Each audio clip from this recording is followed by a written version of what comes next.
Electrolysis is the term which is introduced at this stage when you are done with halfway of the syllabus. ये एक mature concept है. This is not a very easy or very light concept जो दूसरे concept की तरह से. Electrolysis इसके literal meaning है, अगर मैं इसको split कर लूँ उस word को दो हिस्सों में, electro and lysis. Electro refers to electricity and lysis meant with splitting of molecule. What is that? Splitting of molecule. So एक ऐसा process, एक ऐसा chemical process, या मैं यूं कहूं electrochemical process, जिसमें splitting of not molecule, rather I should write splitting of a compound, compound को molecule is not in particular. remove मैंने इसीलिए किया ताकि किसी confusion से बचा जा सके. So if I define this, chemical change occur in a solution. A chemical change occur in a solution. This solution can be electrolyte.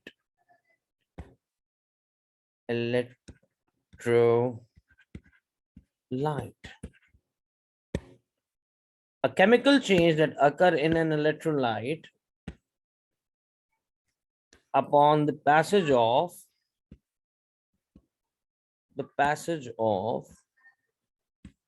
electricity.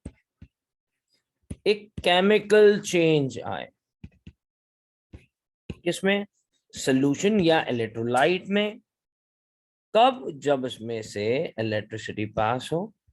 उस चेंज का नाम है electrolysis. Now let me explain the change first of all. Electrolysis में participate करने वाली species, मैं यहां लिखता हूं, species that participate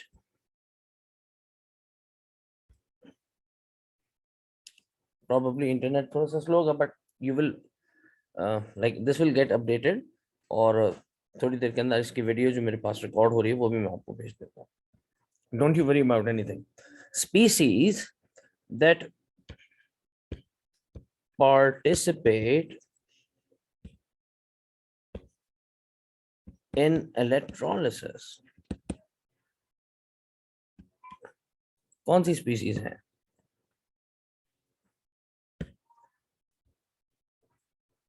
Species that participate in electrolysis are ionic compounds,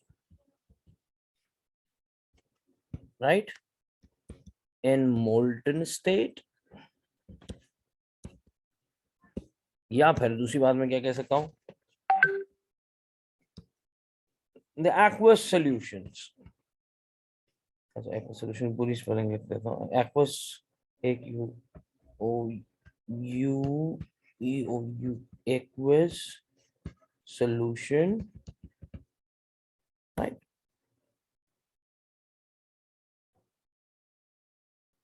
of ionic और एसिडिक सब्सटेंसेस. एक्वा सॉल्यूशन किसका हो, आयोनिक और एसिडिक. मतलब पहले तो या तो मैंने आयोनिक कंपाउंड्स को मोल्टन कर लिया मतलब मेल्ट कर लिया, ये इलेक्ट्रोलिसिस में पार्टिसिपेट कर सकते हैं. दूसरा, aqua solution of ionic compound और एसिडिक. तो अल्टीमेटली जो भी सब्सटेंस इलेक्ट्रोलिसिस में पार्टिसिपेट करेगा, it should have ions. It could be positive और नेगेटिव नेचर्ड आयंस होने चाहिए उसके पास. ठीक है जी. तो ये पहला स्क्रीनशॉट आप ले सकते हैं. क्या स्क्रीन अब आपकी नॉर्मल हो गई, नॉर्मलाइज हो गई बेटा? फ्रोजन तो नहीं है अब्बास? It's still frozen. एक मिनट रुको, मैं इसको रीशेयर करता हूँ. Stop share.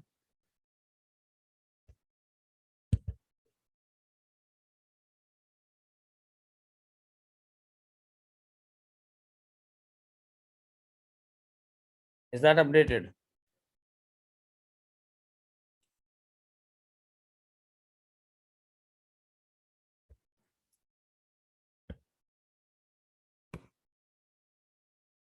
No, I don't know क्या हो रहा है इंटरनेट को, स्पीड तो सही चल रही है.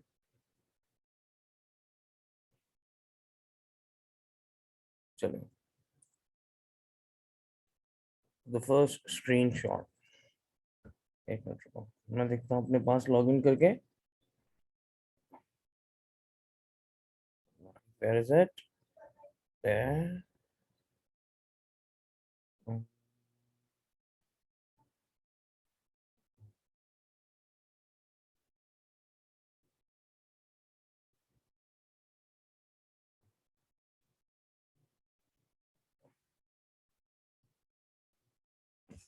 Yeah, is it the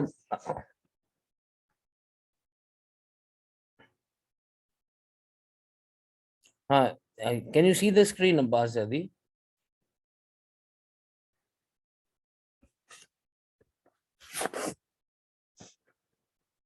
All right. Can everyone see the screen? Please respond me in the chat box.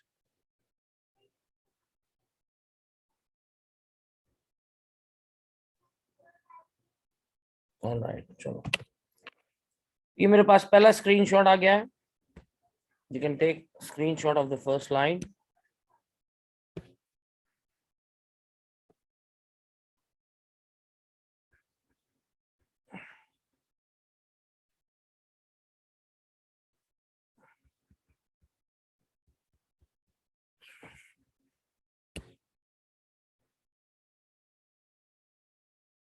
किसका reconnect करो तुम. All right. Have you taken the screenshot so that I can move on?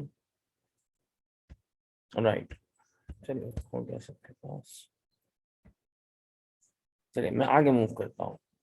तो मेरे पास definition of electrolysis आ गया. Chemical change that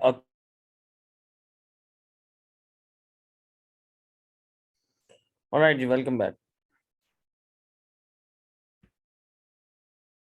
Let me share the screen again.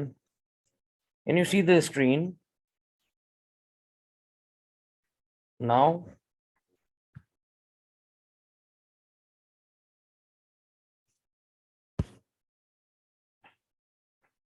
Just wait. Okay. Yes. Okay. So after definition, electrolysis को हम दो तरह पढ़ेंगे.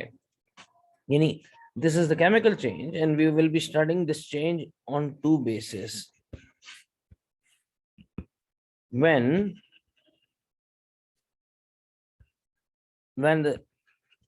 electrolyte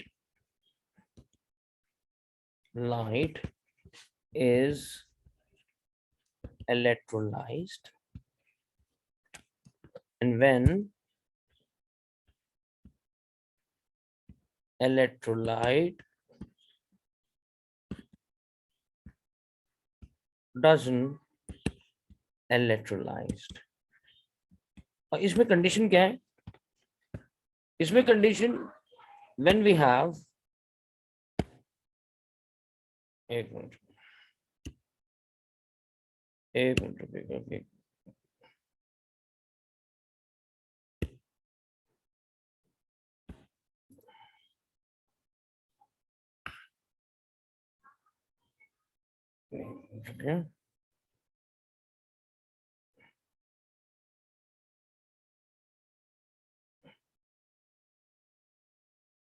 ठीक है जी, आ गए बच्चे. नाउ इलेक्ट्रोलिसिस को दो बेसिस के ऊपर स्टडी किया जाएगा आपके सिलेबस में. एक वो बेसिस जिसमें इलेक्ट्रोलाइट इज इलेक्ट्रोलाइज, यानी जो इलेक्ट्रोलाइट है वो ही इलेक्ट्रोलाइज हो. और दूसरी सिचुएशन ये है कि व्हेन इलेक्ट्रोलाइट डजंट इलेक्ट्रोलाइज, यानी electrolyte remains as the same, it will not participate in electrolysis. तो ये दो सिचुएशन है. ये कब इलेक्ट्रोलाइज होगा electrolyte? When inert electrode are used. Electrodes are used. और यहां पे when reactive electrodes are used, electrodes are used, तो दो सिचुएशन है कि एक में जिसमें इनर्ट इलेक्ट्रोड है उसमें इलेक्ट्रोलाइट इलेक्ट्रोलाइज होगा, दूसरा जिसमें इनर्ट रिएक्टिव इलेक्ट्रोड है उसमें इलेक्ट्रोलाइट इलेक्ट्रोलाइज नहीं होगा। तो ये दो चीजें आपने अपने जहन में रखनी है कि वेदर सिचुएशन इनर्ट इलेक्ट्रोड की है या फिर वेदर सिचुएशन इनर्ट इलेक्ट्रोड की है या रिएक्टिव इलेक्ट्रोड की। अब पहले तो एक मिसाल देख लीजिए, एक मिनट रुपए जरा देखें। अब इसको सेंटर कर लिया मैंने। एग्जाम्पल ऑफ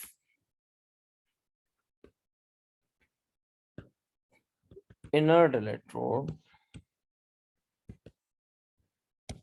कौन है? कार्बन, ग्रेफाइट,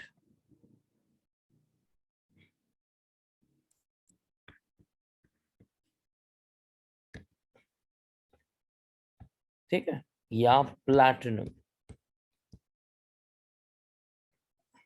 ठीक है। और दूसरी सिचुएशन में मेरे पास कोई भी रिएक्टिव मेटल हो सकता है, लेकिन एग्जामिनर की प्रेफरेंस है कॉपर इलेक्ट्रोड या सिल्वर इलेक्ट्रोड। इन दो इलेक्ट्रोड को एग्जामिनर ने यूज किया as the case of reactive electrode, right. तो ये दूसरा स्क्रीनशॉट भी आप ले लीजिए ताकि हम बात को फिर मजीद आगे लेके जाएं। इलेक्ट्रोलिसिस के दो केसेस हैं, केस वन किसका है, या केस पहला केस जो मेजर है उसमें इलेक्ट्रोलाइट की इलेक्ट्रोलिसिस, और ये उस वक्त होगी when inert electrode are used. दूसरी केस में जब इलेक्ट्रोलाइट इलेक्ट्रोलाइज ना हो उस वक्त के केस में इलेक्ट्रोड जो हैं वो रिएक्टिव होंगे, और वो किस नेचर के हो सकते हैं? कॉपर के या सिल्वर के, ठीक है जी। Take the screenshot and update me in the chat box.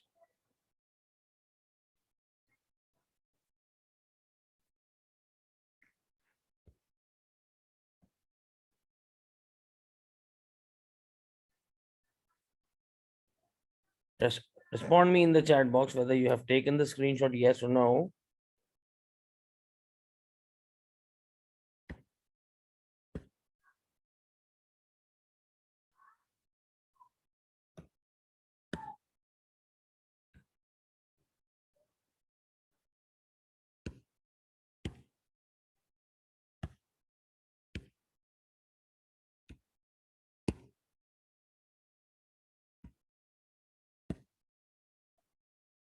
Okay जी, चले तीसरी स्लाइड की तरफ, तीसरी स्लाइड बनाते हैं।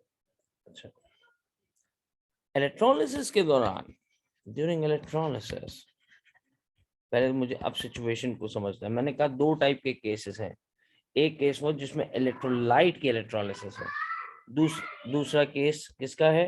एक मिनट रुकिए।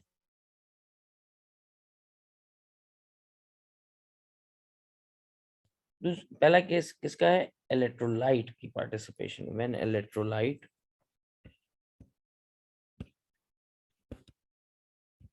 लाइट इज पार्टिसिपेटिंग, सिचुएशन ये बनाई थी मैंने। और दूसरी situation when electrodes are participating, electrodes are participating in situation में, yes Jibril। now अब मुझे यानी इसमें इलेक्ट्रोड कैसे थे? इनर्ट, इसमें कैसे थे? रिएक्टिव, ठीक है। तो अब मैं सिचुएशन इनर्ट इलेक्ट्रोड के साथ मुझे किस किस तरह की इलेक्ट्रोलिसिस करनी है? मोल्टन इलेक्ट्रोलाइट की, दूसरी केस है एक्वस इलेक्ट्रोलाइट की, और तीसरा केस है कॉन्सेंट्रेटेड एक्वस इलेक्ट्रोलाइट की। जब इनर्ट इलेक्ट्रोड है तो मेरे पास इलेक्ट्रोलाइट 3 डिफरेंट टाइप के इलेक्ट्रोलिसिस करके दिखाने, और जब इलेक्ट्रोड रिएक्टिव है तब एक्वस इलेक्ट्रोलाइट ही इस्तेमाल होगा, क्योंकि जब इलेक्ट्रोड रिएक्टिव हो जाते हैं तो इलेक्ट्रोलाइट सिर्फ एक मीडियम बन के रह जाता है। इलेक्ट्रोलाइट एक मीडियम बन के रह जाता है, एक रास्ता बन के रह जाता है, एक एक एक एक एक समझ लीजिए कि हाँ, रास्ता या फिर मीडियम, ये दोनों एब्सोल्यूट टर्म है। मीडियम मतलब एक माहौल जिसमें से इलेक्ट्रोलिसिस हो सकती है। ठीक है जी, ओके। या there may be some distortion, क्योंकि इंटरनेट के सिग्नल जो है ना वो कभी 3 हो जाते हैं, कभी 2 हो जाते हैं, तो ड्यूरिंग दैट वो वॉइस डिस्टॉर्शन का शिकार होती है। Now I hope this will be coming clearly to you, एमन।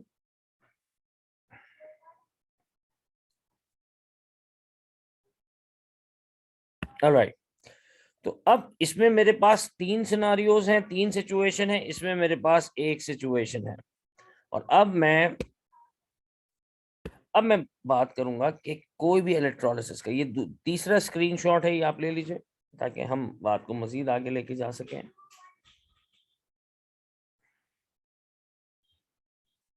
And once you get done, please write yes in the chat box.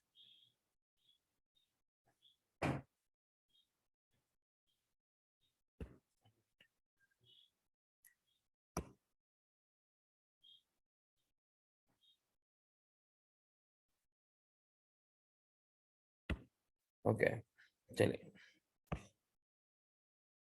अब पहले सर्किट देखते हैं कि किसी इलेक्ट्रोलिसिस का सर्किट किस सर्किट पे काम होता है। सर्किट फॉर इलेक्ट्रोलिसिस, इसमें मेरे पास सबसे पहले एक वेसल, एक बीकर। अच्छा sir, so I'll be sending it, I'll be sending the link of YouTube on your class group, right? बेटा ये आईफोन के नाम से कौन है? ये मतलब मैंने आपसे कहा था कि आप अपने नाम के अलावा क्लास में एंटर नहीं होंगे। ये कौन सा है? मैं इनको रिमूव कर दूं क्या? बेटा अपना नाम बताइए। ओके, अली जैन, बेटा अपना नाम चेंज कीजिए, इस तरह से अलाउ नहीं किया था आपको। ऑलराइट जी, रीलॉग इन कीजिए क्लास के अंदर। अच्छा ये है एक बीकर, मैं सर्किट बना रहा हूँ, एक जो अपैरेटस। हाँ तो दोबारा से लॉग आउट कीजिए, फिर रीनेम कीजिए, फिर एंटर कीजिए। Now this is a beaker, ये एक बीकर है।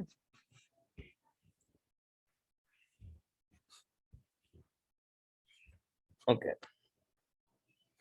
दीज आर टू कंडक्टर्स, ये क्या है? कंडक्टर्स है, ये दोनों कंडक्टर्स हैं। कंडक्टर्स को मैंने कनेक्ट कर दिया एक बैटरी से। बैटरी के 2 टर्मिनल, ये पॉजिटिव टर्मिनल, ये नेगेटिव टर्मिनल। कंडक्टर जब बैटरी से कनेक्ट हो जाता है, this is battery, battery is a source of direct current, is a source of direct current, DC की सोर्स है। ठीक है, ये डायरेक्ट करंट क्यों यूज किया जा रहा है? ताकि इलेक्ट्रोड अपने नेचर को बदल ना सके। राइट, डायरेक्ट करंट ही हम इस सर्किट के अंदर इस्तेमाल करते हैं जनरली। हम कोशिश करते हैं कि ऑल्टरनेटिंग करंट में इलेक्ट्रोलिसिस हो नहीं सकती, इस बात को याद रखिए। अच्छा, दोनों कंडक्टर, एक पॉजिटिव टर्मिनल से कनेक्ट हुआ, दूसरा नेगेटिव टर्मिनल से कनेक्ट हुआ। जो पॉजिटिव टर्मिनल से कनेक्ट हो रहा है उसे मैं कहूंगा पॉजिटिव इलेक्ट्रोड, और जो नेगेटिव टर्मिनल से कनेक्ट हो रहा है that will be called negative electrode.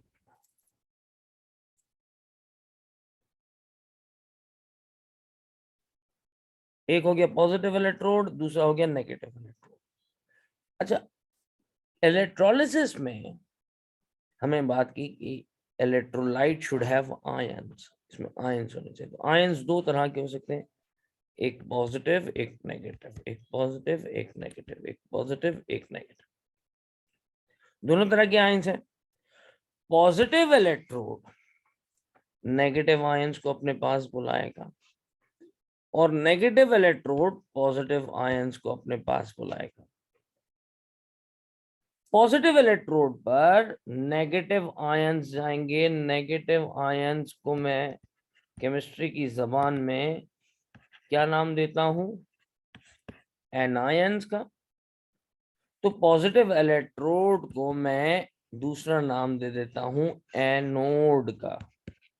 Positive electrode को मैं नाम दे देता हूं दूसरा एनोड का। एक ऐसा इलेक्ट्रोड जिस पर एनाइन जाए तो ये क्या कहलाएगा? एनोड। और ऐसा इलेक्ट्रोड जहां पर कैटायन जाए तो ये कैटायन पहुंच रहे नेगेटिव इलेक्ट्रोड पे, इस इलेक्ट्रोड को मैं नाम दे सकता हूं कैथोड का। यानी cathode is negative electrode and anode is positive electrode. ठीक है बेटा, तो ये सर्किट हो गया इसका, और इसमें आयन्स होना जरूरी है।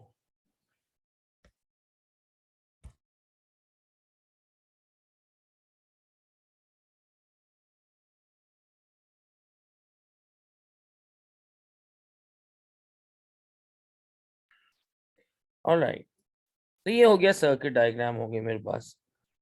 अब बात मजीद आगे जाती है। इसका स्क्रीनशॉट ले लीजिएगा सारे बच्चे।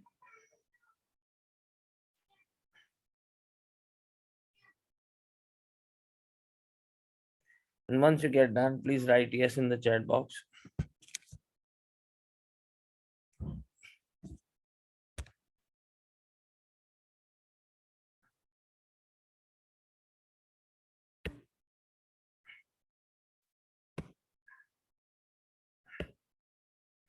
All right. चलिए अब देखते हैं कि पहली टाइप इलेक्ट्रोलिसिस की। पहले मैं इनर्ट इलेक्ट्रोड को यूज कर रहा हूँ, यानी पहली कंडीशन में क्या ही फॉलो कर रहा हूँ, इनर्ट इलेक्ट्रोड। और इनर्ट इलेक्ट्रोड की पहली टाइप इलेक्ट्रोलिसिस की, electrolysis of molten electrolyte. Molten electrolyte का मतलब क्या है? यानी जो भी इलेक्ट्रोलाइट तुम इस्तेमाल कर रहे हो वो किस हालत में है? पिघली हुई हालत में। लाइक सॉलिड था, सॉलिड को मेल्ट करके इस्तेमाल किया जा रहा है। यानी इसका मतलब है इस इलेक्ट्रोलिसिस में दो किस्म की एनर्जी खर्च होंगी, एक हीट एनर्जी और दूसरी इलेक्ट्रिकल एनर्जी। फर्ज कीजिए कि मेरे पास ये दो इलेक्ट्रोड इनर्ट नेचर के, और ये मेरे पास बैटरी। ठीक है जनाब, ये क्या बना? एनोड। ये क्या बना? कैथोड। क्योंकि जो पॉजिटिव टर्मिनल से कनेक्टेड है वो एनोड बनेगा, जो नेगेटिव टर्मिनल से कनेक्टेड है वो कैथोड बनेगा। और यहाँ पर मैं मोल्टन इलेक्ट्रोलाइट की इलेक्ट्रोलिसिस कर रहा हूँ, तो मेरे पास इलेक्ट्रोलाइट कौन है? Solid sodium chloride. Solid sodium chloride. अब मैंने सॉलिड सोडियम क्लोराइड ऐड कर दिया, सॉलिड सोडियम क्लोराइड डाल दिया, और यहाँ पे इलेक्ट्रिकल सर्किट को कंप्लीट किया, अलाउ किया इलेक्ट्रिसिटी को पास करने। तो किसी किस्म की कोई प्रोडक्ट नहीं बनी, दिस वाज सॉलिड। यानी इलेक्ट्रोलाइट का सॉलिड होना इज यूजलेस। मुझे सॉलिड इलेक्ट्रोलाइट से कोई हेल्प नहीं मिलने वाली। तो मुझे क्या करना है? इस इलेक्ट्रोलाइट को पिघला लेना है। I will heat this. ठीक है, मैं इसको हीट करके थोड़ा सा मोल्टन कर देता हूँ। हीट करने से क्या हुआ? NaCl जो सॉलिड था इसमें कन्वर्ट हो गया NaCl लिक्विड में। तुम ऐसे भी लिख सकते हो उसे, या फिर तुम कैसे लिख सकते हो कि इसमें Na आयंस अलग हो गए लिक्विड बन के, Cl माइनस आयन लिक्विड बन के अलग हो गए। राइट जी, ऐसे ही हो रहा है कि NaCl is splitting up into ions. जब कोई चीज, जब अब यहाँ लिखो whenever any ionic compound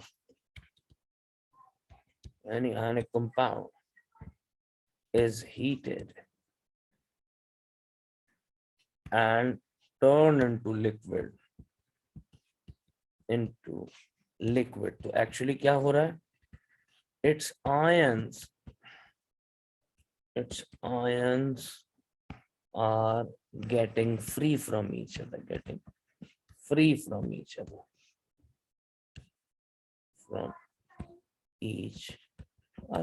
ये एक दूसरे से अलहदा हो।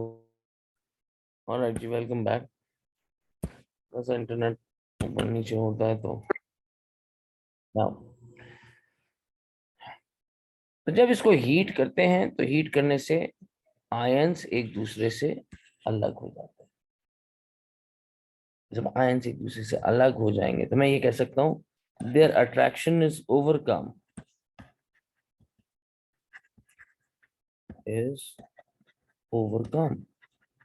यानी इनकी अट्रैक्शन ओवरकम हो गई, खत्म हो गए और अब ये फ्री हो गए। नाउ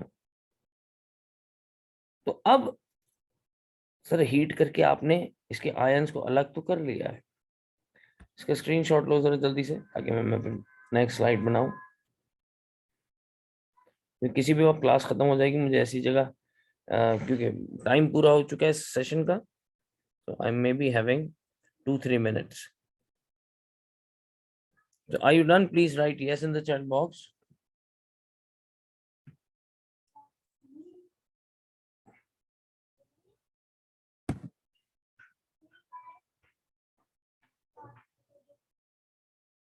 जल्दी से।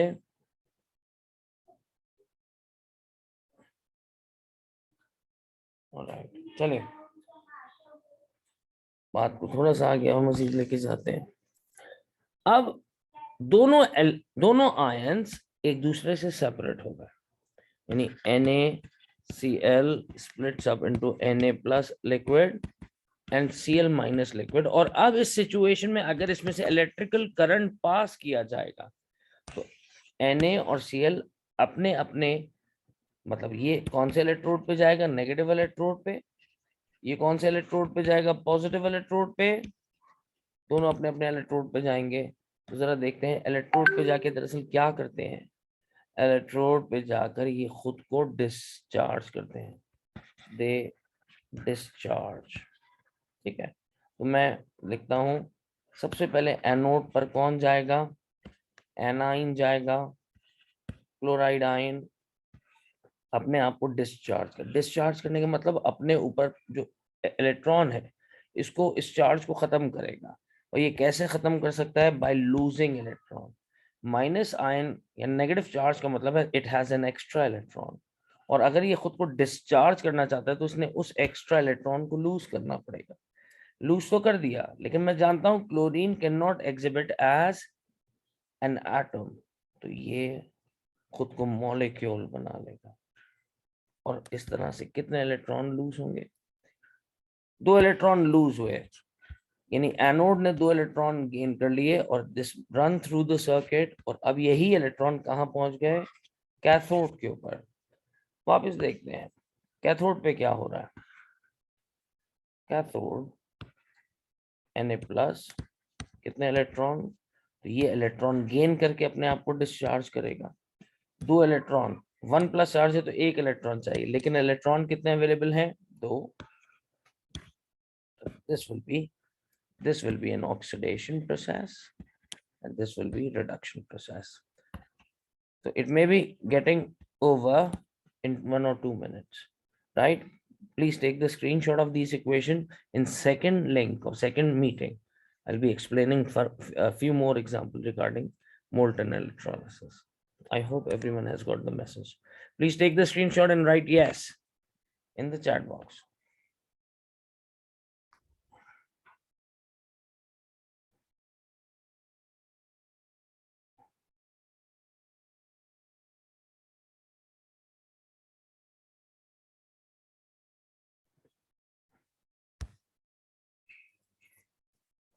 So I'm sending another link in 2 minutes time. So quickly join the class as soon.